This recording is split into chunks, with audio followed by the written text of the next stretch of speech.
to our roving reporter Mike Rainville with another interview.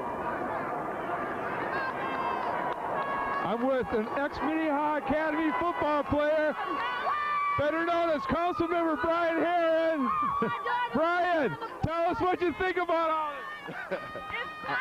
I think this is fantastic. I think it's an awesome opportunity for our young people to be out here in the Metrodome, and then for all the adults and all the people in the community to be out here supporting them. It's awesome. And my daughter. Hey, thank you very much. JD, this has turned out to be quite a game. We're running down here in the fourth quarter.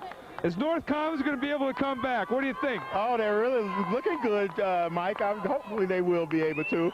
Anyway, they're having a good time, and that's the most important thing. It's great to be here and be down on the field and experience this excitement, isn't it? Oh, well, it's our second year here, and the kids are having a great time. And just look around, the parents and the community starting to come out, and we're going to just build off of this. We're just going to build off of it. Okay, someday, Dexter, what do you think about all this, huh? Come on, what do you got to say? You can say hi to your mom? Okay, buddy. Let's get back to the game. Thanks. Thanks a lot, Mike. On the play, a pass attempt, and we've got a flag down. Pass interference. A lot of pointing going on. It was 1st and 10 on the 27 before that. We'll wait to see what the officials sort out. That's going to put North Commons in a real good position right now with 1:30 left. It'll give them a little more, a few more options they can do. They can pass, maybe run a few times, see how that works. They do have 2 timeouts left, so we'll see how they use those in this last minute and a half. It is pass interference. They are marching it off right now. This will put them down inside the 15-yard line with 1.5 minutes left and 2 timeouts, trailing by 2. Ed, what do you think of this situation? You keep passing, or do you try to run it in here and try to get the timeout? Well, they've had a lot of success with the rollout with the quarterback, and he seems to be able to create, and he seems to be their big playmaker. So I would personally go to that. I think you roll to the wide side of the field and try to make something happen.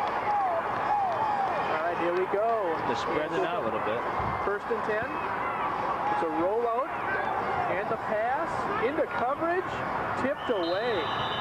Going into quadruple coverage down near the end zone. You know, my guess is that receiver is the quarterback's favorite target. You know, he rolled out nice and just laid it up there, gave him a chance to make the catch.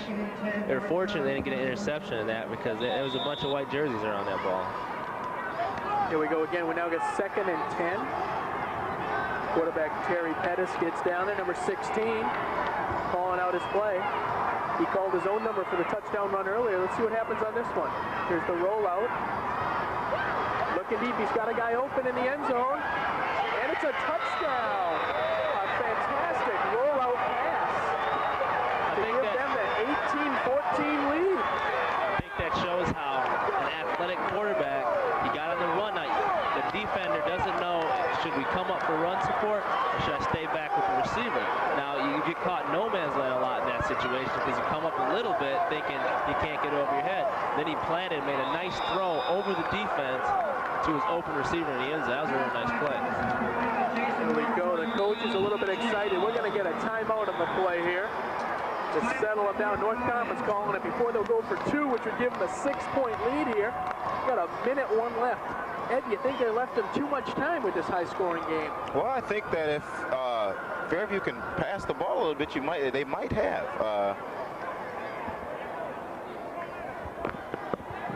Right here, we're going to be looking at that 2-point conversion coming up here. 1:01 left. We've got an 18-14 game now with North Commons taking the lead. This has really been a game of big plays. Both teams capable of big plays, and they showed today that they can do that. You can hear the large crowd support for North Commons. Coach leaves the field as we're going to look at this 2-point conversion being held up a little bit by the officials. This is a big 2-point conversion because if they do not get it, a touchdown beats them. And if they get it, then they're down by 6, and the extra point would beat them if the Fairview were to score. Here we go. We got a penalty flag on the play right away. We've got a converted 2-point conversion, but we're going to have to wait and see what this flag is.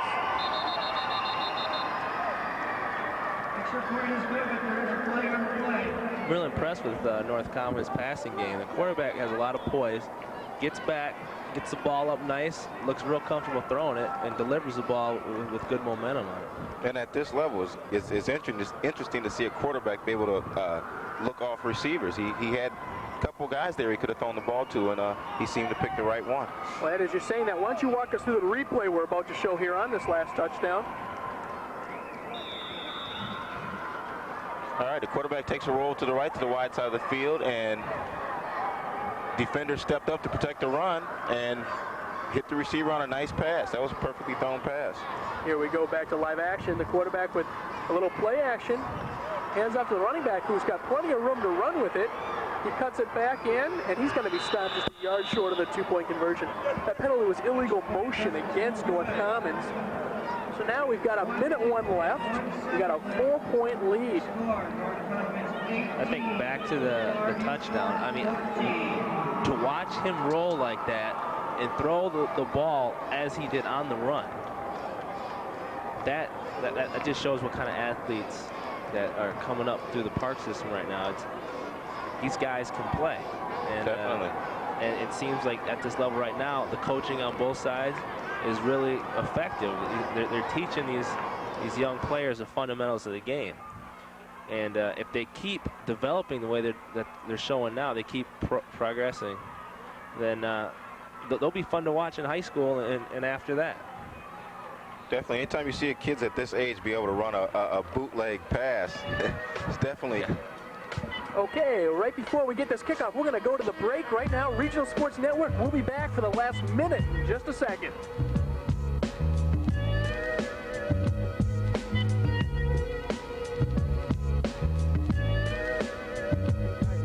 Minneapolis Park and Recreation Board Football Championships is brought to you in part by Regional Sports Network, the leader in amateur sports coverage, and by Brighter Size, working with the kids, working for the community, and our friends at the Minneapolis Park and Recreation Board, providing recreation services to the city of Minneapolis, to Minneapolis Telecommunications Network, the City of Minneapolis Cable and Internet Public Provider, and Metro Cable Network, the Metro-wide community television station seen on Channel 6. Okay, and we're back at the Metrodome here. We just had the kickoff, and unsportsmanlike conduct will be tacked on for Farview, and they're going to be backed up. Just a play, the guy did not have a good return, and all of a sudden he got up, threw the ball down. The refs right away gave him the 15-yard unsportsmanlike conduct. We got 50 seconds left here in the game. They are trailing by 4, and that's the last thing they could use, isn't it, Scott? Well, I think that's just a little frustration on his part, because as we look at the scoreboard here, we see North Commons scored twice this quarter, and Farview was in control of the game basically after the third quarter, and to give up 2 touchdowns in the fourth quarter is real. It's tough on a team, and to be so close. You know, I always say the game is played in 2 halves and 4 quarters, and that was shown today here with these 2 teams. Well, while we were talking, someone from North Commons said something, and we've now got an unsportsmanlike conduct against them. And not quite sure what they've decided. I think we're just going to have a re-kick. If not, that there's at least 3 or 4 unsportsmanlike conduct penalties, because he's marching down pretty far. Here we go. Here comes a tee out, so we are going to re-kick it. We have 50 seconds left. Not quite sure what happened on the play. Got a couple flags. We'll be looking at down by 4. So we do have offsetting unsportsmanlike conduct. So they are going to re-kick this. 50 seconds left, and with the way this game's gone so far, it's not over till the gun sounds. Yeah, and another thing to note is that Farview has no timeouts left, so the return here is going to be real important for them. They need to get beyond the 50, I'd say, to have a good chance of pulling this game off. Oh, and it's a short kick, controlled at the 33, and he breaks free out to the 49 of North Commons. A very good return. As you said, this game is real interesting. On the return. Right as you said, Scott, they need a big return. It's like they're listening to you. So, it always works out nice when they do stuff for you like that. Alrighty here. Now we've got 38 seconds and counting here. Number 16 for Fairview gets him going. It's Sean Peterson. We got flags everywhere on the play. And an intercepted pass, but that won't count. Right now with 26 seconds left, Fairview is just going to have to go with the air. They're going to have to see what they can do. Maybe might not be a bad idea to go with a shorter pass route and see if the receiver can turn it into a big play. Correct. Or either get a short pass and get out of bounds, try to get a few more yards, and then throw deep. Yeah, nibble away at this thing. They don't necessarily need to go for it all right now. They have some time on the clock, and if they can get to the sidelines, get out of bounds, use the sideline as their friend. Here we go with a 1st and 15 now after the penalty. Fading back, looking to roll out and throw. Overthrows his intended receiver, number 42, Marcus Johnson. So we now have 13 seconds left. A 4-point lead for North Commons. What can they do still, Scott? Well, maybe right now would be a good time to pull out one of those trick plays because North Commons is really playing the pass right now. They got 4 or 5 guys deep, and if you look back, it's almost like the free safeties in a punt return formation. That's just to make sure that no receiver gets behind him. Here we go. There is a little bit of a trickery, a little flea flicker there. He's going to gun that one, and it's going to come up just a yard or two short. We've still got a little time left, but we're up 3rd down, 7 seconds left in this game in the 1996 Park and Rec Board Championship between North Commons and Farview Jordan. Yeah, this possibly could be the last play of the game. So right now, I'm guessing that they're probably going to line up a few receivers to one side and step back and see what the quarterback has in him. Just let it go. Hope for the best. I think you're seeing the big problem with having a wishbone offense. It's hard to throw the ball out of that formation. So yeah, I'm surprised they didn't split receivers out. Here we go. This should be the last play of the game. He's going to throw it as far as he can and hope. But that ball is intercepted. And he will go down at the 30-yard line. That'll end this. North Commons is going to get the win, 18-14. That was a real nice comeback. Fortunately, the Farview players are a little unhappy. North Commons celebrating. We got is an 18-14 win for North Commons. Another excellent game. It's our 2nd championship we've been able to do, and both games have been going down to the wire. Yeah, they really have. The first game stopped at the 1-yard line. This game, a come-from-behind victory. This just shows that the competitiveness of each team. They're not giving up. They're coming out. They're giving it their all. They're leaving everything on the field. Celebrations are really going on as some of the North Commons players doing backflips across the middle of the field, showing that they're not quite that tired. Again, as you can see on your scoreboard, 18-14, North Commons with the 1996 championship. It'll give them something to talk about tomorrow at school. You know, we've talked about the pride of the community. Here it is again. North Commons got a lot of fan support, a lot of people indoors, luckily, at the Metrodome with the snow outside. Ed, how many fans do you think you would have had back when you played? Oh, well, probably a couple families. That's it, you know.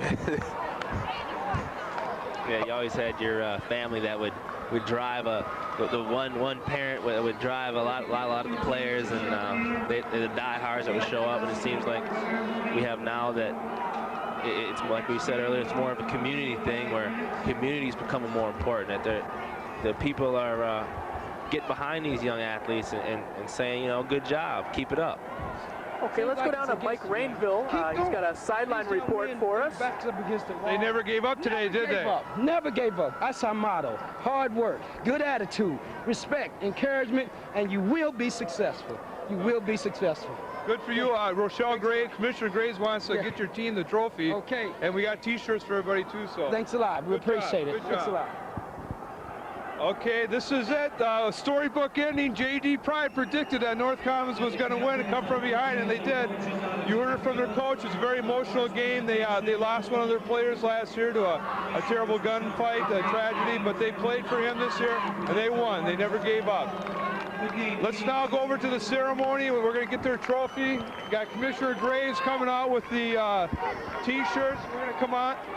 You can hear the kids shouting that this is for Brian. And they played this season for their friend who died last year. The traditional handshake first, and then captains and coaches at midfield for the awards. Okay. 12th Cup City champions, North Commons. City runners-up, Fairview Jordan.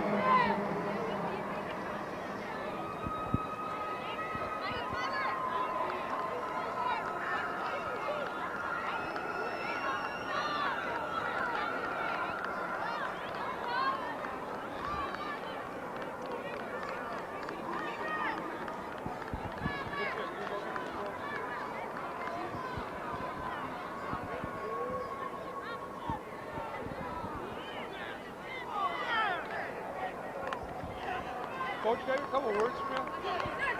Here you go. I already got him. Yeah, what are you, an assistant coach? Yeah. Okay. This is for Minneapolis Television Network. So. Okay, and your name, Coach? Michael Tate. And you're an assistant coach with North Commons? Right, I'm the defensive coordinator, as you call it, if you call it that for little kids. Yeah. And well, I'll tell you, how do you feel? You gotta feel great. I feel wonderful. I feel wonderful. I feel a joy all through my body of 25 beautiful kids who work hard from August 15th till November 10th. And all this hard work and volunteer time you put in is giving you the reward back tenfold?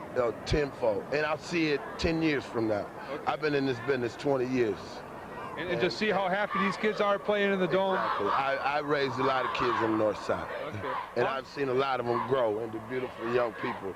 And I think this group is going to turn out to be just like that. Okay, Coach Shade, I'm going to go let you enjoy your ceremony. We got to give away the jerseys here. Thank you for your time. Thank you. Okay, Rochelle, go ahead. Gentlemen, on behalf of the Minneapolis Park and Recreation Board, I want to present to you the 1996 Cub City Championship Trophy to North Commons. You do not know how much pride you've provided for our community through your ongoing efforts this year. You guys did an excellent job. The discipline, the teamwork that you showed us this year. You've taught many children under you what to do, and congratulations to you for an excellent, excellent job. All right. Gentlemen, in addition.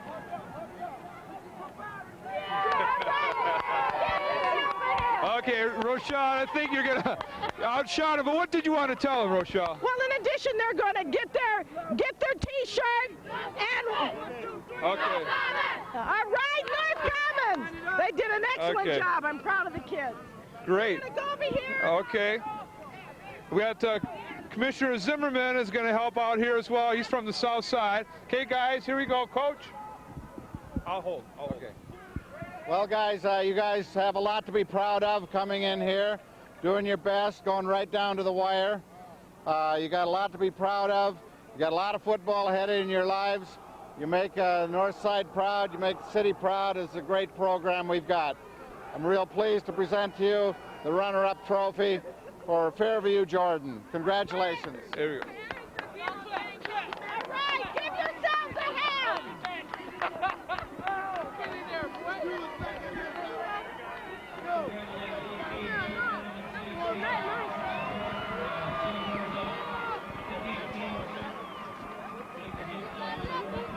Don't forget your T-shirts, guys. You got...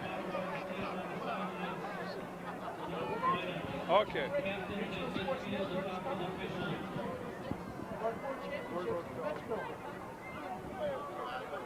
There's, she's helping give out the T-shirts. Pass them out. Okay. We'll get her over and... Tyrone Smith, come up to the press box, please. Tyrone Smith to the press box.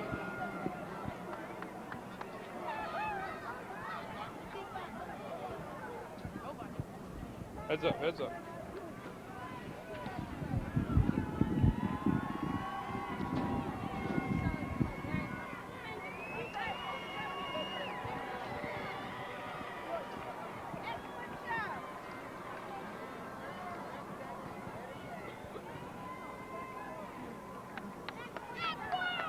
Rochelle?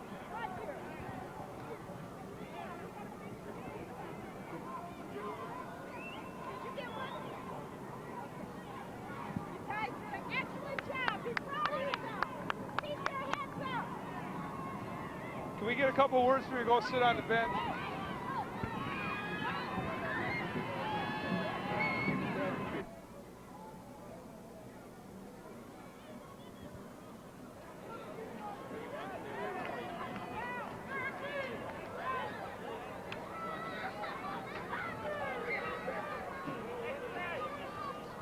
I'd like to start to announce the lineups for each team. We'll start with Commissioner Graves, a very special moment.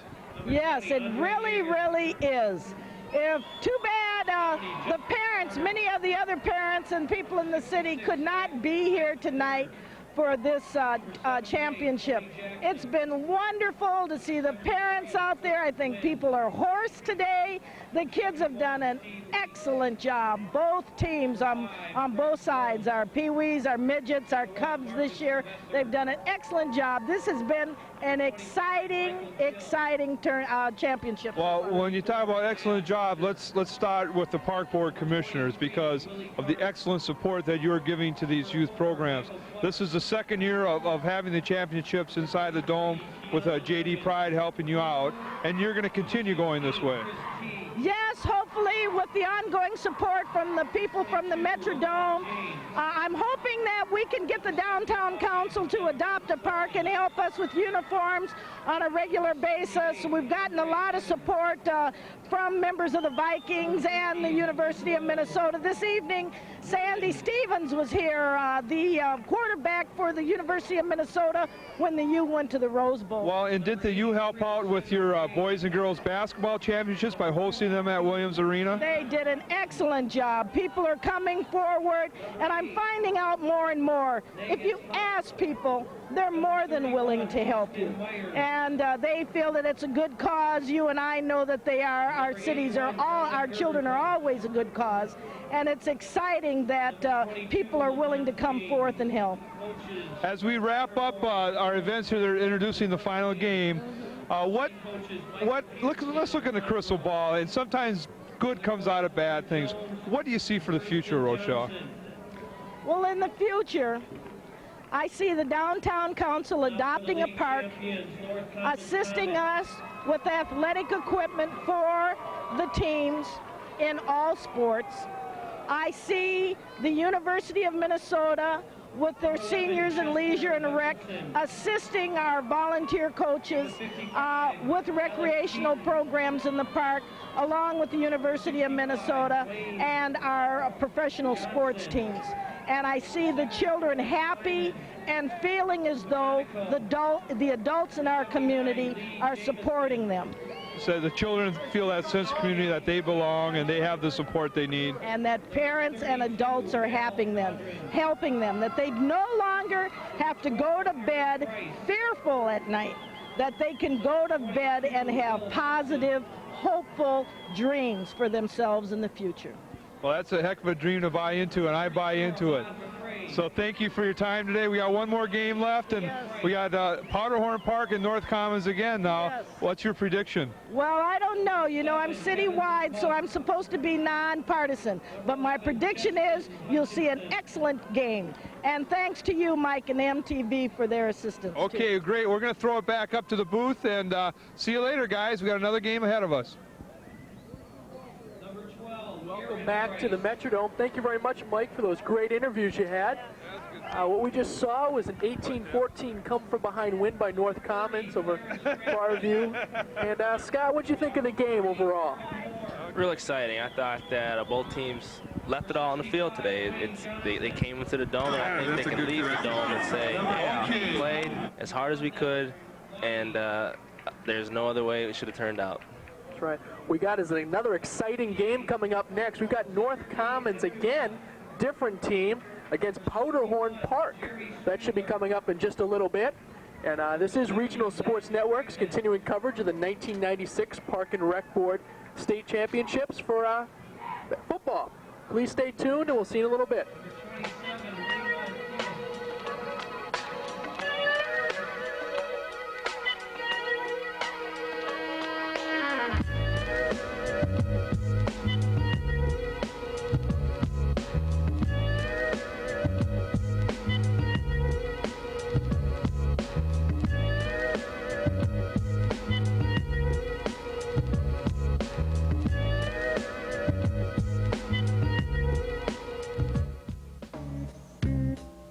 On November 10th, 1996, all are invited to the Hubert H. Humphrey Metrodome to experience the Minneapolis Park and Recreation Board Youth Football Championships. The admission is free. Yes, I think the sports are very important. My son Brandon has been playing park ball here now for 2 years. He plays on a real good team. The team stresses discipline. Also, the coach talked to the kids about academics, which I feel is important. I think those two things go hand in hand. So join us on November 10th at the Hubert H. Humphrey Metrodome and support Minneapolis Youth Athletics. Give me a break! Give me a football! Yeah! This message is brought to you by Brighter Size. Working with the kids, working for the community.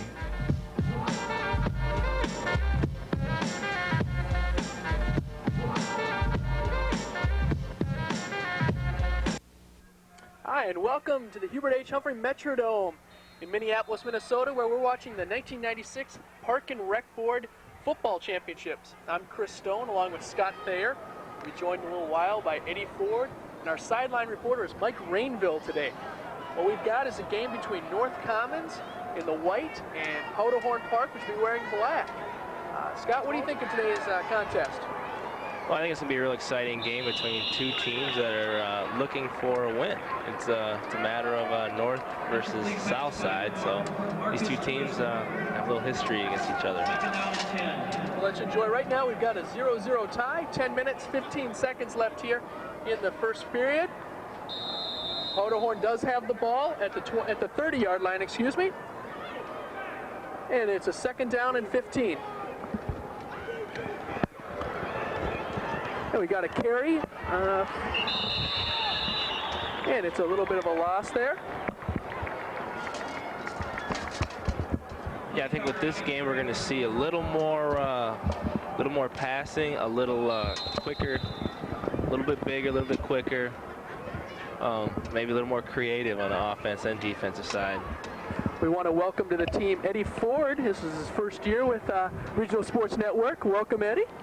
Glad to be here. What we're looking at now is a 3rd and 19 from the 25-yard line. Powderhorn has the ball. 9.5 minutes left here. And their quarterback hands off, sweep left, a lot of running room, got a blocker ahead of him, and a big gain out to about the 43, 44-yard line on 3rd down. It's going to be real close to a first down. It was a nice run. He got the corner and turned on the Jets as he hit the corner. Well, I hope this game goes fast. Ball carrier number 44, Taz Hunter. Yeah. Tackled by number 32. Waiting. Looks like it's a first down, but we'll wait. Yeah, first down. It's a real nice run. A little misdirection on Powderhorn's part. They lined everything up, looking to the power side, just ran the back that way. So looked like he can run a little bit out there. So let's look for him to be an impact today on this game. All right, looking to pass on first down. He's got a man open, and it's a completion down to the 32-yard line, 31-yard line. Now, we see like little differences. The quarterback there dropped back and threw the ball knowing a receiver is going to be in a spot. It's not like he waited for him to be open, because the throw there was right away. Little air underneath the ball, gave his receiver a chance to make the catch, and he made a nice grab in tight coverage right there. So it's like as they get older, we get to see them get better and be a lot more like their idols and their heroes, which are the NFL and college players. We're looking at a 1st and 10 now from the 32 for Powderhorn. Got a little play action fake here, looking deep, quarterback keeper. Nice gain. He'll be out about the 23-yard line. Right now, let's go down to our roving sideline reporter, Mike Rainville. Mike, what do you got for us? Tackled by Anthony Price. You caught me when I wasn't looking. You're watching North Commons and Powderhorn Park. And what I want to do is take a moment to thank both Channel 6 and Channel 3233, the Minneapolis Telecommunications Network. Channel 6 is, of course, is Metro Cable Network.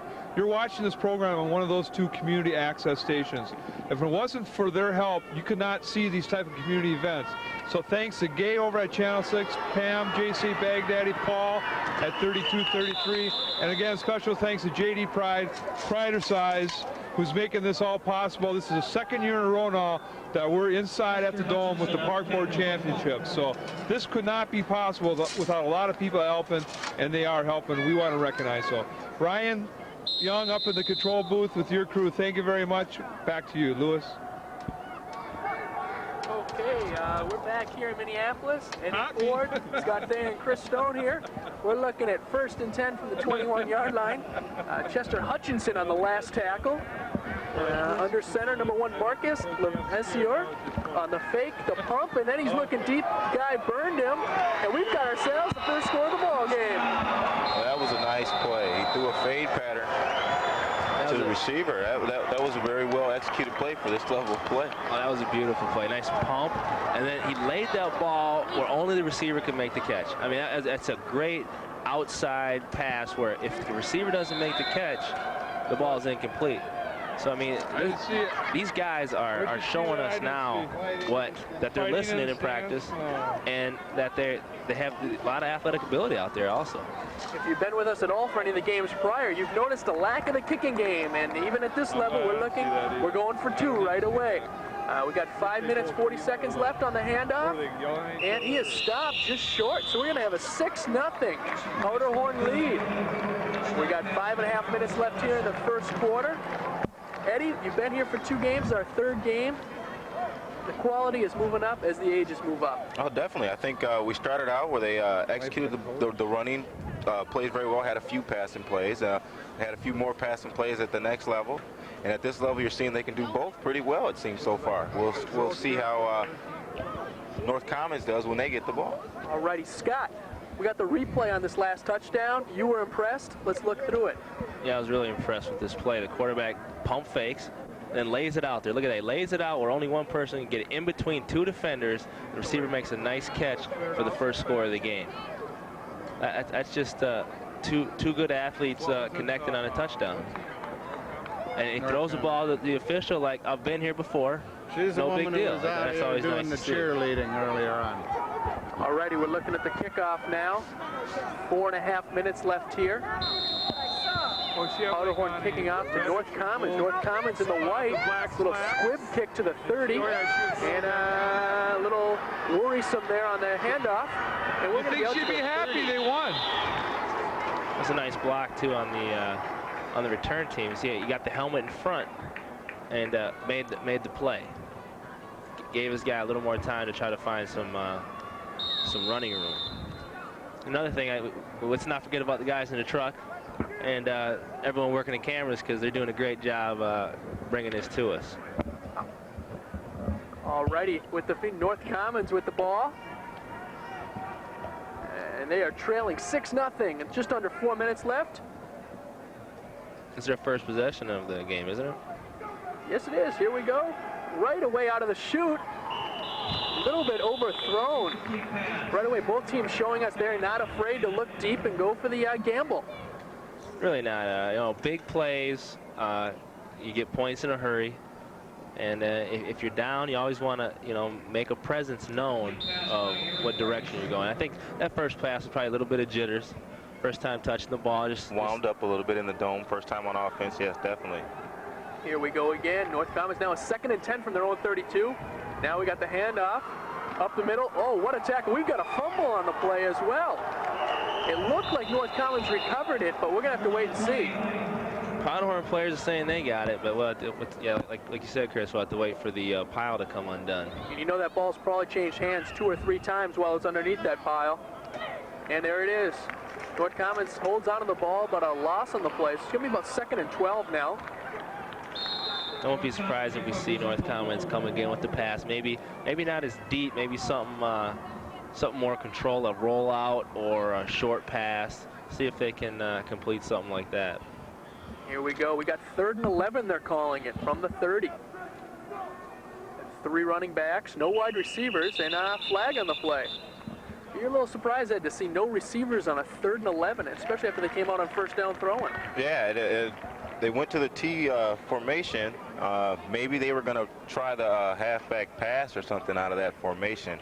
Yeah, a little surprised not to see him line up with receivers on that. Maybe right now they may throw a wrinkle into that play. Show run, try to make the free safety commit to run, and then surprise them with a pass. So now with 3rd and 6. Yeah, we had a penalty on the play, encroachment on the defense to move it up. So maybe they will stick with the run here. It's been one of the best offensive weapons we've seen in this 1996 championships. The offsides play. Oh, here comes a little razzle-dazzle, a double flip, and he is out to about the 36, well short of the 1st down. That was the way the running back lowered his shoulder pads and went forward. That's good, clean, hard football. Instead, he could have tippy-toed out of bounds, but he turned upfield and tried to gain the extra yard. There we go. We now have 4th and 5, and as I said before, the kicking game has been non-existent in all these championships. Be interesting to see if they actually try a punt or just go for it here. Looks like they're going to be going for it. Looks like they're going for it. We've got a minute left here in the 1st quarter, 6-0. Here's the handoff. He's got a convoy ahead of him, but he's tripped up, fights through it. Oh, here he's staying on his feet, breaking tackles. He may go the distance, and he is gone, folks. The 15, the 10, the 5, touchdown. Oh, Nelly. That was a real nice run on the running back's part. He got outside. It looked like they're going to get him before he would have got the 1st down, but he kept running hard. He kept the legs moving, and then he didn't get a block, but he could have got a block. His receiver downfield got in the way of the defender. He went outside that and broke it all the way down the sideline for a nice, big, long touchdown run. 64 yards on that touchdown run to tie this up at 6. Well, now we see why they didn't go to the pass play on the 3rd and long, huh? Exactly. That's right. Yeah, I think we might be seeing that one on a highlight reel sometime on one of the commercials. Here we go. We got stacked 3 in the backfield again. Go to the 3rd man through, and he fights his way for the 2-point conversion. Number 11 fighting his way through breaking tackles. That is real impressive running on the North Commons backs. That's 2 plays in a row where we've seen them keep the legs driving, and they won't. One hit does not get them down. You tackle them around the shoulder pads up top. Arm tackles don't get it done. You need to get the legs, stop the legs from moving, because these backs are keeping their legs going with their momentum going forward, and that's how they're making tough yards. Ed, we've got the replay of this exciting touchdown. Why don't you walk us through this one, this 64-yard scamper. Well, they gave him the handoff to the outside. He seems to be down there, breaks the tackle, fights through a few more tackles, does well, like you said, keeps his feet moving, and then he just turns on the speed there. Like I said, the defender didn't throw a block, but he got in the way. The offensive man didn't throw a block, but he got in the way of the defender and made it easy for him to skate into the end zone for a touchdown. You know, if I count correctly, that was 3 tackles he broke through to get that run. Definitely poor tackling so far. Now we've got the reverse on the kickoff, and we're going to get it out to, he's out of bounds, stepping out about the 30-yard line.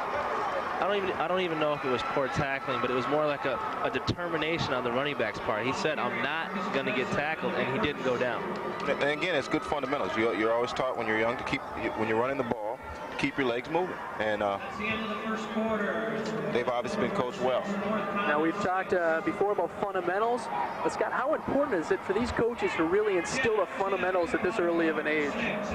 Well, with fundamentals, you have, like, you can get a natural athlete, and eventually, as they get older, everyone else is going to catch up to them. And if you have sound fundamentals and you have talent, you can go a long way. A lot of times you see a very talented player who doesn't necessarily have fundamentals down, as in throwing, catching, even running. It gives the everyone else a chance to maybe catch you, where if you keep your fundamentals sound, you can like move above and beyond everyone else. If that made any sense to you. Oh, Yeah, definitely. definitely. We're now looking at a 1st and 10 here, start of the second quarter. This is the second possession now. The Powderhorn, who looks right away to go deep, just a little overthrown. We've got an 8-6 North Commons lead, but boy, they're not afraid on 1st down to go deep, are they, Ed? Not at all. It looks like it's going to be a game of big plays here. Yeah, the quarterback, Marcus Levasseur, he shows that he throws a real nice ball. He looks like he's got poise back there. Looks like a real good athlete at quarterback for Powderhorn. And as I look at this game in general, I see a lot of promising young players out there that we'll probably be reading about in a few years. Yeah, at the high school level, definitely. Here we go now, 2nd and 10.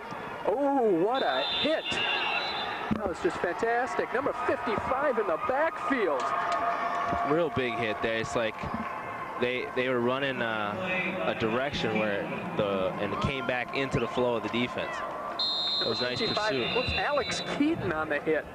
Alex P. Keaton? I think so. Family ties, I believe. All righty, with that hit, we're looking at a 3rd and 15 now from the 25. Alex Keaton leading the defense. I wonder if he gets any jokes about that. I'm sure. If he didn't before, he will now, huh? That's right. I guess he will. We'd also like to say that, you know, MTN, who is helping us broadcast these, is the best volunteer and staff-produced programs in the state, focusing on Minneapolis and its citizens, seen every Thursday at 5:30 on Channel 6. We hope to see you there and tuning into more of Channel 6's wonderful programming.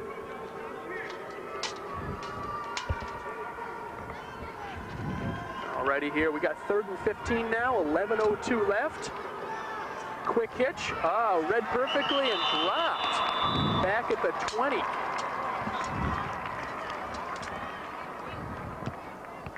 We're looking now at a 4th down and what appears to be about 20. It's a good sign to see if they're going to use a kicking game today. Yeah, definitely. They're backed up in their own end. This situation where you almost have to punt, but like you said, we haven't seen much of that all day. And this is a strange punt formation if it is one. Again, we want to thank our viewers for tuning into the 1996 Park and Rec Championships. A flag on the play before we can even get off this 4th and 20. We're going to back them up 5 more to make it 4th and 25 from the 15. I'm guessing they're going to try to air the ball out here. You know, even if they do throw an interception, it's not such a bad play, because if it's a deep pass, it's like a punt anyway. So they're probably going to take their shot deep here, at least 15, 20 yards down the field. They may try to pump and go again, but I think they're going to do something where to get that quarterback freed up where he may run or pass. Here we go, a little hand up. We've got a fumble on the play and downed at the 8-yard line. Scott, it seems they've self-destructed the last 3 plays. They've just backed themselves up. Yeah, they really did. They were going the wrong direction, but you're going to get that in this age group because, you know, like we were saying earlier, that they can do things that are exciting, but they also have things they have to work on, and that's what they're out here for. You know, have fun, get better at what they do, and you're going to make mistakes at any level you play at. You learn from those mistakes at this level. You want to learn from these mistakes and go on, and then when you get older, you don't make those type of mistakes. That's right. The same mistakes, things like that.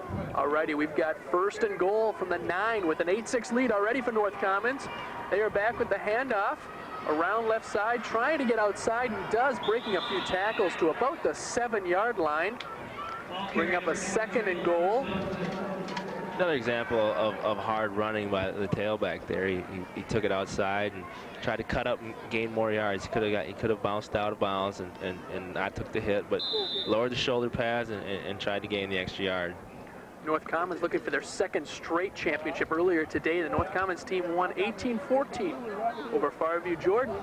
Here they are now with a great chance. 2nd and goal from the 8, already leading 8-6.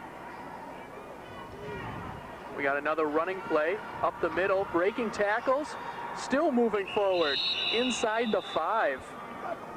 I think the key to this game is determination, because both teams seem to have a lot of it. So I guess whatever team can stop the other team's offense. It seems like the offenses are the ones with the determination, where the defense, it's harder to react. So if they can contain these players that look like they have big play capabilities. Already, you said 3rd and 5 now. It's really 3rd and goal. They can't get the first down here. Here we go with another handoff. Great defensive play, hitting the backfield, but breaking another tackle. Still moving forward, down to about the 4 or 3 yard line. That's an excellent run. He was pretty much stopped in the backfield. He broke that tackle, and then instead of trying to sweep it way to the outside like most young kids do, he took it back up the middle to get positive yards. A lot of smart runners they got on that team. Yeah, they really do. That's a 4th tackle he's broken in his last 2 plays. So he's not easy to take down. Powderhorn's going to have to swarm to the ball. A lot of people want a lot of one-on-one tackles, and that's obviously not going to work against these guys. And we'll see if the defense can wrap those legs up and stop the momentum going. We got 7 minutes, 17 seconds left here. So in the second quarter, 8-6 North Commons. We got a timeout by North Commons. They've got a 4th and 4 facing them. And we want to thank, again, Prider Size. They are sponsoring this event. They are working with kids and working for a bigger and better community. This is Regional Sports Network. We're providing exclusive coverage of the 1996 Minneapolis Park and Recreation Board Football Championships. Now, Ed, you played in this a few years back. We've been harping on that this is the 2nd year of the Metrodome. You think this is a great move for them? Will it get more kids interested, more fans out here? I think the key is that the kids are going to be interested regardless where they play. If they're playing outside today, they'd be interested. But what they will get playing here is fans. I think it's harder for parents to want to get out there in the cold, and friends of parents to want to get out there in the cold, to whereas here they can come in, watch the game, enjoy themselves, and have a good time. Alrighty, we got a flag down as we're talking about a 4th and 4. We're going to look back now at a 4th and 9, it appears. Yeah, another thing is it's a good place for the community to meet. I mean, it's like a novelty going to the Dome and saying that you know someone that played in the Dome, be a child, a friend, a neighbor, whatever. But just coming here and being able to say, you know, this is pride in a community. And we're seeing that throughout the day. We've been seeing that. Definitely. People take pride in where they live, and they want their community to do well. Alrighty, here we go. Now we got 4th and 9 from the 9. We got a handoff around right end. He's got some blocking, but he's going to be upended and stopped at the 4 yard line. That's what Powderhorn's going to have to do, is swarm to the ball. That time they read the play well, covered it, and made the tackle. That was a big nice stop. tackle. Yes, big stop. Now it'll be time for number 55, Alex Keaton, in the ties to step up and try to keep him down that end. Yes, it will. He made a big play earlier. We'll see if he continues to do that this evening in the game. We've got about 6.5 minutes left here of the Park Board Championship. I'm Chris Stone along with Eddie Ford, Scott Thayer. Mike Rainville is down there on the sideline. He should be checking in around halftime with a couple more interviews. We got a 1st and 10 situation from the 5. And it's going to be a pass play. Deep, a little bit overthrown, but again, they're not afraid on 1st down to come out and go deep. And from the end zone. That was real nice coverage on North Commons' part. Had 2 defenders in the area, and if he would have pulled that ball, that would have been a fantastic catch. I think it's showing that both teams have confidence in their defense. Powderhorn going for it on 4th and long in their own end, and their defense held. So I think that's setting a tone for the game for their offense to follow. There's that fake they used for the touchdown, and that ball, just a little bit out of the outstretched hands. That would have been another nice play. I mean, it's like they're just missing. So if North Commons should feel lucky at this point, because Powderhorn is 1 step, 1 foot away from a big play. Definitely. So, well, they're running a lot of timing patterns. At this age, you don't see that. And like I said, they're just misfiring. They can get together, settle down a little bit, maybe because their back's against the wall. They're a little nervous, so they're overthrowing the ball. But, yeah, those could definitely hurt them if they do happen to step up and catch one of those. Yeah, they start clicking, and this could be like an arena football game back and forth. That was number 5, Gross, on the attempted catch. We got a 3rd and 10 from the 5. Now this gets critical. If they don't gain anything here without a punting game. I think you really have to punt. in this situation. If you give them the ball on your 2, you're basically giving them points. Here we go. Quarterback rollout. Got some blocking ahead, and he is going to be stopped short of the 10. I think that gave him a little room.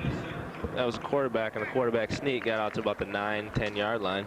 So now it gives them the option to say, how much confidence do we have in the defense? And do we think our offense can move on North Commons defense? So we'll see. I'm guessing they're going to go for it. Well, they went for it last time on about the 15, so I would assume that they're going to do the same here. We've got 4th and 6 from the 9 this time, though. Puts a lot of pressure on their defense. And here we go, and there's no sign of a punt here, unless they're looking at a timeout. Oh, he's just moving him around a little bit. Have 4 minutes left here. He's going to roll out. He's got a blocker in front of him. He's got the first down and more. That was a really nice design play. They made the flow go right and had the quarterback keep back to the left side, and they had the blocker out in front to spring him for the first down. And he read the block well again. He waited for his block and made the right move and was able to pick up the first down. It's really impressive to see the patience of these running backs. It's like they know the game. The coaches are doing real well in teaching their players the game, where they know that it's not just you grab the ball and run. There's a lot of little things that go with football that you need to pick up to be successful. And they're doing them well. Here we go, looking back, and again on first down, they're going to throw the ball incomplete, but this is the 3rd straight first down. They've gone deep. I'm guessing that's been their game plan all year. They use the pass as a big weapon, because a lot of teams, get comfortable with the run. The run is something that is pretty consistent, and it's easier to develop than the passing game at this age. Here we go. Now we got a 2nd and 10 from the 21. And we got a fumble on the play, recovered. And he's going to be down at the 19, but that could have been a very scary play there. It really could. Maybe that's why they do pass a lot and they choose not to run. Yeah, that's the 2nd fumble he's had deep in that area, in the zone. All righty. So you're looking for the local Jeopardy! A quiz show. Well, Metro Cable Network has the answer. Tune into Minnesota High School Quiz Bowl, where Metro area high school students compete on team panels, answering questions on an array of academic and current event topics. Tune into Minnesota High School Quiz Bowl Monday and Thursday at 5:30 on Metro Cable Network, Channel 6. Okay, with 2:22 left, we got a 3rd and 12 from the 19 for Powderhorn, a timeout called. I wouldn't be surprised to see them line up in passing formation, set up something where maybe they, like last time they had 2 receivers in one area, maybe they'll spread those 2 out, see if they can find a mismatch somewhere. Maybe a guy will free himself up and get open. Okay, before this next play, let's throw it to a break. This is Regional Sports Network. This is the 96 State Parking Board Championships. Hennepin County residents throw away enough garbage to fill the Metrodome every year. Recycle. It makes a difference.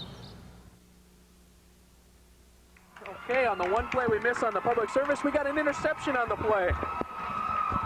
So we have got, looks like from the 27-yard line, 1st and 10 with 2 minutes remaining, and 1 timeout for North Commons. And North Commons gets the opportunity right now to add to their 2-point lead they have already. That was he kind of threw that ball out for grabs, and the defense was real alert to get to the ball when they saw it in the air. Alrighty, they already nursed a 2-point lead, 8-6 North Commons. They got the ball, minute 45 left. And we got a handoff, deep, pushing back. Advancing down to about the 21-yard line. What looked like a sloppy play ends up being a nice gain for them. And once again, I think the patience of the running backs. He swung it wide, waited for his bigger lineman to get in front of him, give himself a little wall to go behind, and then picked up some good yardage. Alrighty, Scott, we got the replay of the interception that we missed. You want to show that one up for us? All right, well, the Powderhorn quarterback went back, got a little pressure, see that pressure right away, and just threw it up there, hoping his receiver would make an adjustment to the route. And unfortunately, the ball was underthrown, and the defensive player stepped in there and made a nice catch. All righty, there's a timeout called by North Commons. There's a minute 10 left here. I'm Chris Stone, along with Eddie Ford and Scott Thayer. We are Regional Sports Network with our director and producer, Ryan Young, and everyone down in the truck. Hope you're enjoying today's game. This is the third of the championships that we'll televise today, and you'll be able to see on Channel 6 and on MTN in Minneapolis. You know, I think, Ed, we were talking about this earlier about how we see certain players at, say, like younger levels and this level that may be better athletes at this time. Right, and then as they get older, everybody catches up to them, and they don't, like, again, that's where the fundamentals come into play. Where if they keep their fundamentals sound, they'll always be a little bit better than everyone else if you have that natural ability. All right, we got a reverse on the play and a convoy of blockers out there. He doesn't seem to be getting it. There he is, getting around the end, out of bounds at the 16-yard line. It should be enough for a first down. And with a minute even remaining here in the first half, no timeouts though for North Commons. Seems like each player on both teams know their assignment. It's like they have a game plan. Blockers know on certain plays they have to get to an area and make their blocks. Backs and receivers know what they have to do. These teams are well coached. Their assignments are taken care of. It's not sloppy out there. It's exciting football to watch. And they obviously practice hard. Yeah, they have to. There's some illegal movement. We got a running back moving a little bit early there. That's going to back him up 5 with 50 seconds left. Now it's a 1st and 15 from the 21. A little bit tougher situation. It's always nice to have something to talk about in school the next day because I'm sure these guys throughout the season have had that opportunity because this is the championship game. Right. And, as you said, one of the most important thing is school. For these kids to participate in this, they do need to stay in school. And there we are on TV. In the middle, I'm Chris Stone. On my left, Scott Thayer, and on my right, Eddie Ford. We're the broadcasters for today's game from Regional Sports Network. You got some fans down enjoying the game in front of us. It's been a good game, too. Yeah, it really has. A tight game, 8-6, 41 seconds to go in the half. And it's like the defenses are bending, but they don't break. Right. It's like they have that pride that we're going to try to hold them out of the end zone. That's another thing that I remember when I was playing back, and I don't know about like you, Ed, but it's like the defense would always take pride in how many points they allowed during a season. Yes. And we had the same. We were definitely most excited about our defense not allowing the team to get in the end zone. That was always good. It's like offense is the fun part, and defense is like the pride part, the factor. Here we are now on the 15 after the penalty. Encroachment on the play. We got 1 minute remaining. Refs added a little time on here, so North Commons now with a 2-point lead. The ball on the 15. We got a minute even left in the first half. 3 running backs set. Up the middle with no timeouts left. Could be a little bit tricky now down to the 10. You know, like going back to the assignments of the players, that shows how these coaches have either played themselves or they have learned the game, and they've come back and they come back to the community and they're teaching it the right way to the kids. I mean, it's very important. And we have got several flags on. Powderhorn trying to make a late substitution, and I think they were flagged for too many men on the field. We'll have to wait and see. Because I always remember the coaches I had, it was parents, and that's great, you know, parents taking their time out and coming out and teaching what they know. But if it's always nice when there's someone that had played the game and they really know, they know it a lot better than a parent, and then they come back and they care enough to try to make their community better. on the scoreboard. You're looking at the Class B scores for high school football right now as they get down to about the 2. You notice that on Thursday and Friday, those semifinal games will play. They'll feature Benson against Windham and Breckenridge against Breck. Benson was an upset winner over Cannon Falls. And there we are with a touchdown by number 22 on a sweep. I didn't think they were going to get the playoff on the, for a second there, and they did and scored on it. You know, that's real heads-up play on the coaching staff and on the quarterback and the team's part to get up to the line and get that playoff. Because I swear that snap went off about right when those zeros came across the board. That'll give them the 14-6 lead now, and we'll see about the 2-point conversion coming up. And that will end the first half right after this. This is a real important score here because if they get in for the 2-point conversion, that'll give them a 10-point lead. That's 2 scores. If they don't get in, then it's 1 touchdown and an extra point away. Well, and Powderhorn hasn't moved the ball since early in the first quarter. They go with the quarterback sneak right up the middle, and he did not get in. Everybody but him was in. And that will end the first half here on Regional Sports Network. And first, we're going to look at that last-second replay. Scott, walk us through this final touchdown with a second left. Well, they got it to the line real quick. You got the snap off. Nice handoff. Now look at the blockers pulling. Getting out in front. Nice block out front.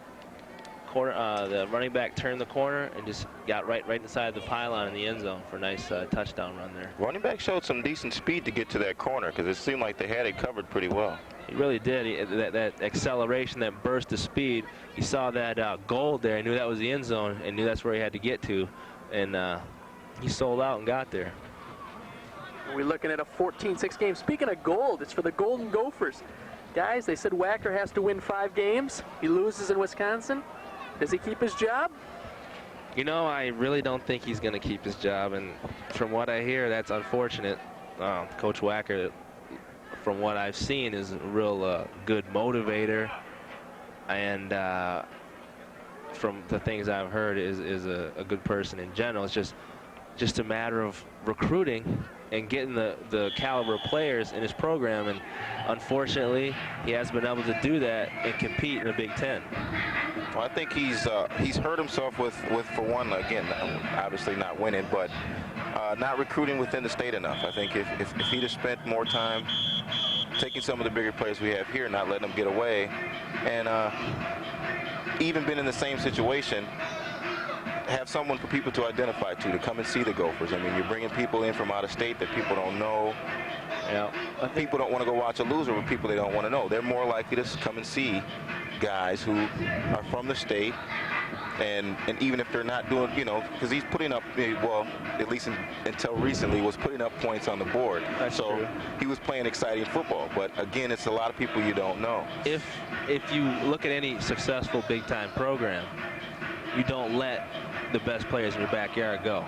There have been, in the last 4 years, there's been blue chip players come out of Minnesota, and they've been going to Michigan, they've been going to Stanford, they've been going to Wisconsin, other Big Ten schools. They haven't been staying here in Minnesota because either they're not getting recruited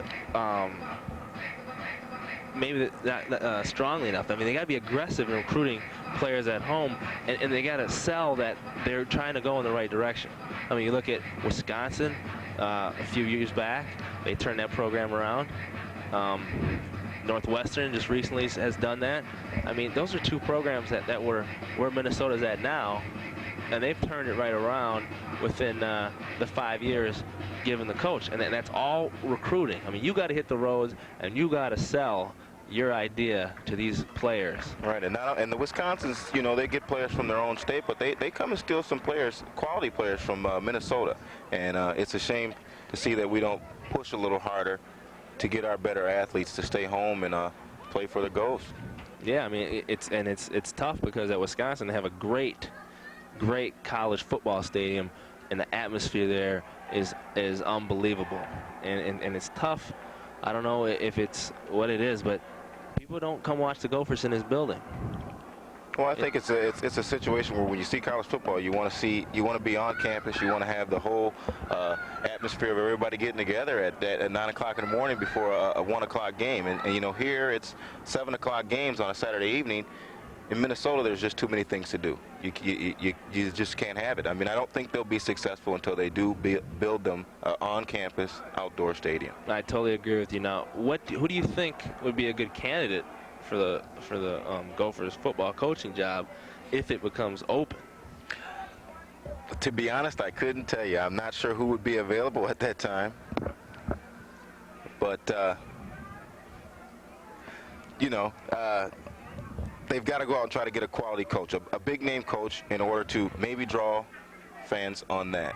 Okay, before we keep going with the NFL, we're going to go down to Mike Rainville. He's got an interview with one of our fine Zebras. Go ahead, Mike. Okay, we got the best-looking referee here today, and all your friends are laughing on the bench along there at that.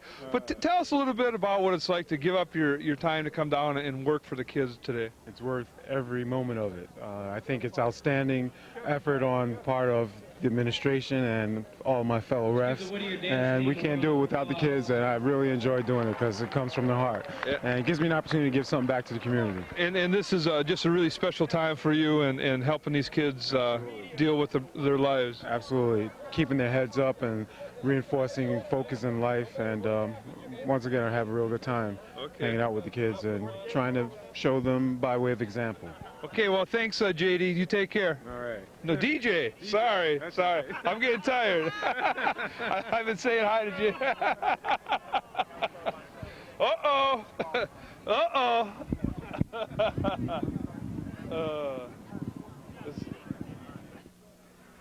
All right, thanks a lot, Mike. Our Zebras have been doing a great job today for 3 games. They've been out there doing great, as you have, Mike. You know, while we've been talking about some things, look at the NFL now. Minnesota, another big loss today. They started off hot, and they're kind of cool. They're now 5-5. Oh, I think that team is in trouble. I think that they are going to have a hard time winning another game. All right, well, we'll talk about the Vikings some more in the second half. Right now, let's go to a commercial before the second half. This is Regional Sports Network. I'm Chris Stone, Eddie Ford, and Scott Thayer. Mike Rainville on the sidelines. We'll be right back.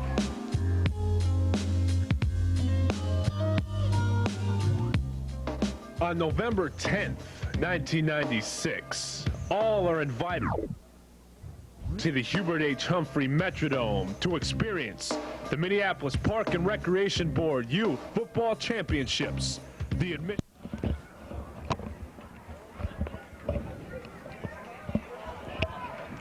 Okay, well, we are back for the second half action. We got a 14-6 ball game on our hands. North Commons with the 8-point lead, start of the third quarter, and they are going to get the ball back. We'll get back to that Viking situation in a little bit. Right now, Scott, what do you think Powderhorn's got to do to get back in this ball game? Well, I wouldn't count them out right now because that passing offense looks like if they start clicking, things can get real interesting real fast. So they need to hold up on defense and then give their offense an opportunity to get the ball in the air and see if they can make some plays.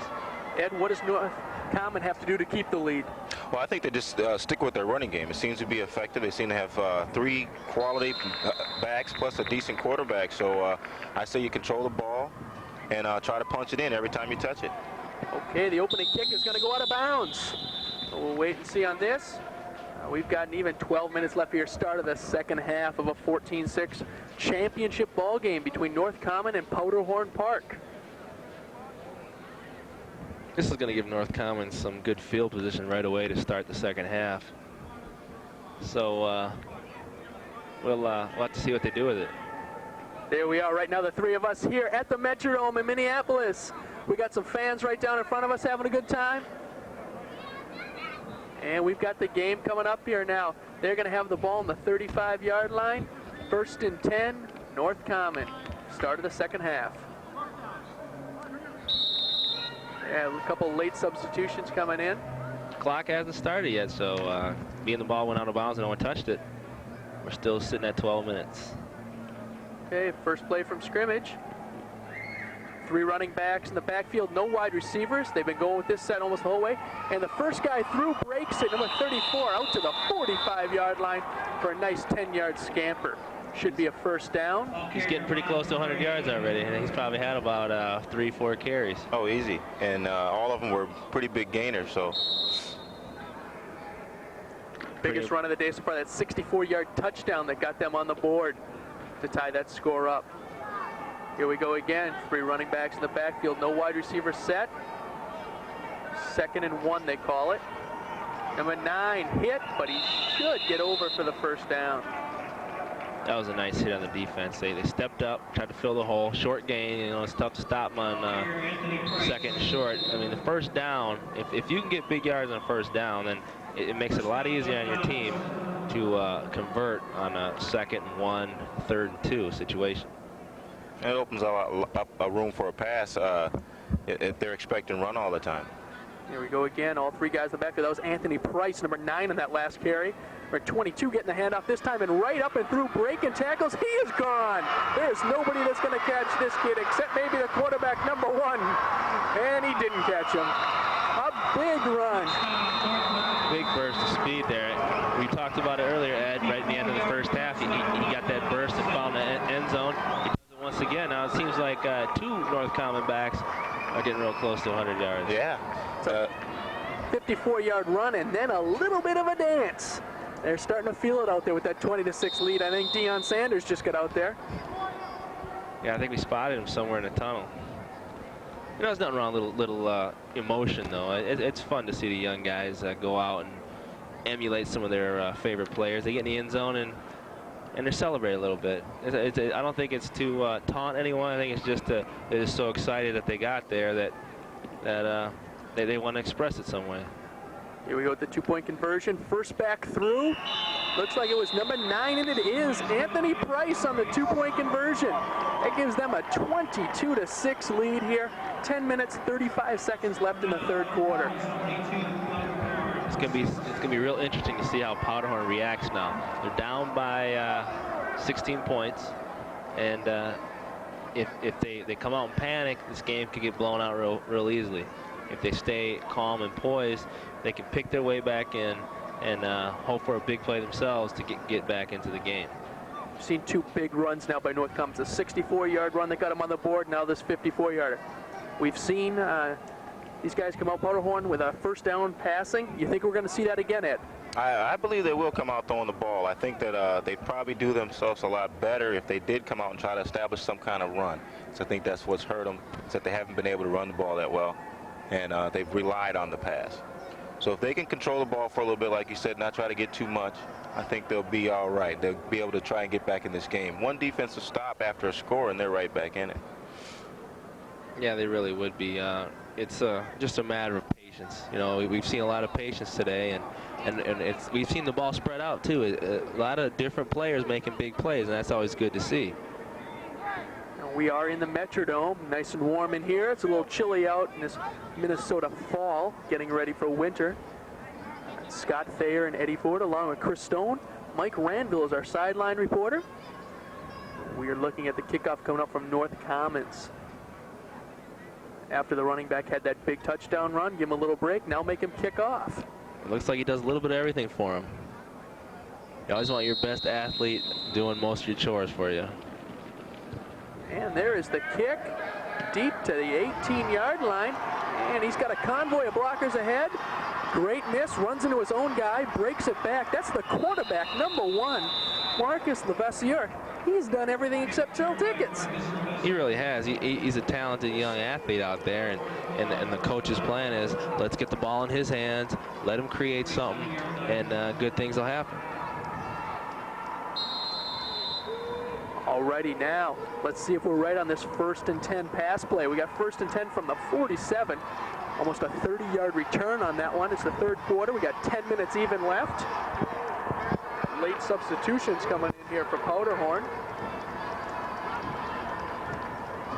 See if they can keep their poise right now. I think Marcus being the big playmaker there has got to settle his team down. He's a quarterback. He's control out there and make some things happen. Get someone else involved. And setting up on a trips right here. Alrighty, there we go. We got a penalty right away, and he's just going to launch. He's got a free play, it looks like. A nice attempt Number 25, Michael Gill, the attended receiver on that one. We'll have to wait and see the penalty. Yeah, I think they need to, right now it looks like they're getting into a Hail Mary formation. It might be a little early for that, but if you can get a good athletic receiver who can jump, and you give him a jump ball, you just throw the ball up and let him out jump the D-back, you can get big plays in that, but you also can get interceptions. And a turnover right now would be pretty tough to for the morale of the team. It'd be tough on that. The penalty flag was actually picked up and waved off, so we're going to look at a 2nd and 10 now from the 47. And again, they went forward on first down on the pass. One running back set. Ooh, a blitz. A little quick pass out. They're going to actually lose a little bit on that play. Maybe gain a 1. I don't think they had 7 men on the line there. I think that's what the penalty is going to be, because we saw the trips right. They had a back in the backfield, and that'd be 4. And they had one on the far side was 5. So I think they had 6 on the line and 5 in the backfield. You need 7 on the line to be a legal formation. And it appears that they might be trying new things here, and I'm not sure I understand that. I mean, the receivers seem to not sure where to line up, and it'd be nice to see them settle down and go back to what they know. Okay, yeah, the penalty is declined, so we're going to look at 3rd and 8 now. You were right. It's from the 49-yard line. This is going to be tough. You know it's 2-down territory. You're down by 16 points. Would be a bad idea maybe to try the run right here. You know, you can get maybe 2-3 yards, and then it's 4th and 4, 4th and 5, and try something like that, or maybe a short pass, not something deep. Try something like the screen they tried there. That'd be an effective play. Just a matter of executing it. Well, I think if they run that play to the wide side of the field, they're a lot better off. 3rd and 8 here. They called timeout on that last play. Then we got a running play, flag down, and he is caught in the backfield for about a 6-yard loss. Excellent one-on-one tackle there. We got a holding call.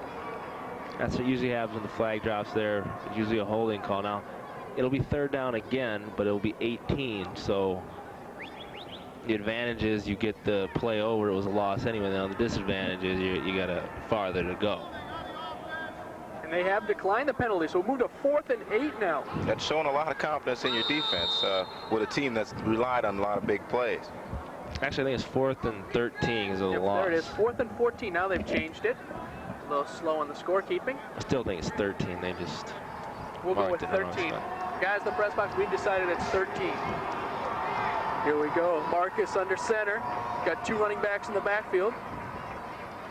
Pitches to one of them, and he's going to come out. Now he's going to block. He's returned kicks, and now he levels a guy. That's a nice tackle number 48 made on the play. It really was. He got the legs. He wrapped the legs up. Now, when the feet stop moving, you can't move. And that's one thing that Powderhorn wasn't able to do with the North Commons running backs. But the North Commons defensive player there did that with a Powderhorn running back. Now here's a big call here. We're not sure quite what it is. Terrell Moore with the tackle. We got a flag on the play, and they're discussing it with the quarterback, Marcus. So it is against North Common. I believe it might be an unsportsmanlike penalty, but possibly maybe a face mask. Unnecessary roughness. That's going to give them the first down and keep this drive alive when it looked like it had stalled. Powderhorn needs that. Now they need to come out here and then maybe not go for a big strike play and try to establish a running game of some kind here. Yeah, they really should have. That's like a shot in the arm for them. I mean, that's a big break that they got the first down now. They're at midfield, and now maybe get the quarterback outside the pocket. Let him create something. Here we go, the pitch play. Caught behind the line of scrimmage. He's swarmed, and he's not going to be able to break through this one. They're going to mark him down at the 44, a loss of 5 on the play. Excellent pursuit by the North Commons defenders. If we looked around there, we saw 4, 5, 6 white jerseys going after the ball carrier. Well, they read the play, and didn't appear to be too good at blocking on the Powderhorn part. Big tackle again by number 55, Alex Keaton, along with number 9, Anthony Price. Is that Alex P. Keaton? That's right. He has been the defensive stalwart. He's made a lot of big plays for them so far. Now got a 2nd and 15 from the 44. No, I should apologize to Alex Keaton. I'm just kidding around with you about the P in the middle name. Okay, we got a stoppage of play again. Our Zebras have been pretty busy today. We were interviewing one of them earlier, but they've had some tough calls to make. Maybe, yeah, they might be getting a little, they may be getting tired along with everyone else. It's been a long day for them. Have to wait. It's also been a long day for our guys in the truck. They've been doing a fantastic job bringing you this. Guys on the cameras, statisticians, even Ryan Young, our director-producer. He's doing a heck of a job, puts in a lot of long hours and doesn't get the credit he deserves.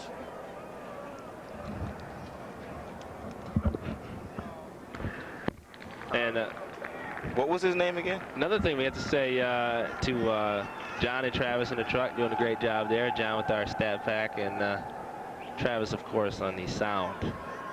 So if you can put some nice beats together in those commercials. And Heather on the switches. Everyone down there is doing a great job. Doug Kane in the slow-mo. And John Boy, who's going to bed now. So we're now back with 1st and 10 from the 40. We've got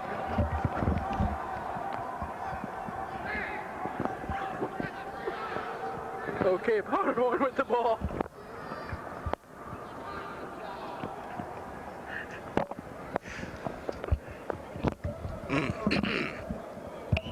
All right, here we go. The refs are ready, and North Commons on defense. Powderhorn ready to go with the play. Yeah, they're in the power eye. Breaking a few tackles, moving up, and he fumbled on play. It should be recovered by North Commons, I believe. I think they called him down by contact. There, you guys are right. Now, 2nd down. They got back to the line of scrimmage. They are trailing by 16, 5 minutes and change left here in the 3rd. Yes, right now it looks like Powderhorn is going. You dance with who brung you. Their quarterback, number 1, Marcus Levasseur, excuse me. He's been, looks like an exceptional athlete, and right now they're going to him in this situation. They're looking for him to spark the offense. Timeout on the play. Gives us a chance to thank you, the viewers, for tuning in to Regional Sports Network. I'm Chris Stone, along with Eddie Ford and Scott Thayer, Mike Rainville on the sidelines. During this timeout, guys, we were talking about the Vikings a little bit. They lose today. They're 5-5, 3 games back. What do you think's going to happen with them? Well, it's really hard to say because at this point, they've been saying for the last 6 weeks that they have the players on offense to be scoring more points than they are. I personally can't understand why they're not effective. Because you have Pro Bowlers at the positions you have them at. You should be able to get in the end zone. You should be able to score points. It's just like it's like someone's always on a different page. Well, I think that's a sign of coaching. Like I said, we're watching here. Kids at this level, even they listen to their coaches and they execute in the plays. And you got guys in the pros who obviously the coaches aren't stressing enough that it's important not to hold on offense. It's important not to jump off sides on offense. You know, when you're 3rd and 2 and you end up 3rd and 12. You know, things like that. So I think his coaching is killing the Vikings. I think that they've got to make a coaching change, and I think that they're pretty much washed for the year. But you know, I still have hope that they're going to put something together here. I believe they can do it. It's just a matter of I think Murphy's Law is really coming to play with them. Whatever can go wrong has gone wrong. And I don't know if it's the coaches. I don't know what it is. I think it's a little bit of everything, but something needs to get fixed. Alrighty, we are back now, 2nd and 10. Jumping number 83. He was well offsides on the play. Is that a coincidence that when we were talking about the Vikings and mistakes, we see a false start? There it is. Back him up 5. It's perfect. I think it's a situation where when you're behind, you're trying to make things happen. You get a little excited, and the Vikings have obviously been behind a lot lately. So similar things here. Yes, they The other day they pull Warren Moon, put in Brad Johnson. He throws a couple touchdowns. Now we're looking at another quarterback controversy. We're not looking at one here. Marcus Levessier is doing a great job. He's throwing a block there, springing his running back for a nice little gain. Good way to get the corner there on the running back's part. Both teams seem like their backs have exceptional speed, and they're trying to work that outside and get blocks and cut it out for big gains. Number 4, Michael Clark on that carry. Gain of 6 on the play. Brings up 3rd and 9 from the 39 with 4.5 minutes left. The 1996 Park and Rec State Championships. Minneapolis. Ooh, he's going up top. He's got a guy open. Completed. He breaks a tackle, breaks another tackle. He's down at the 4-yard line. Nice ball. I think if they can punch it in here, they've had an excellent third quarter because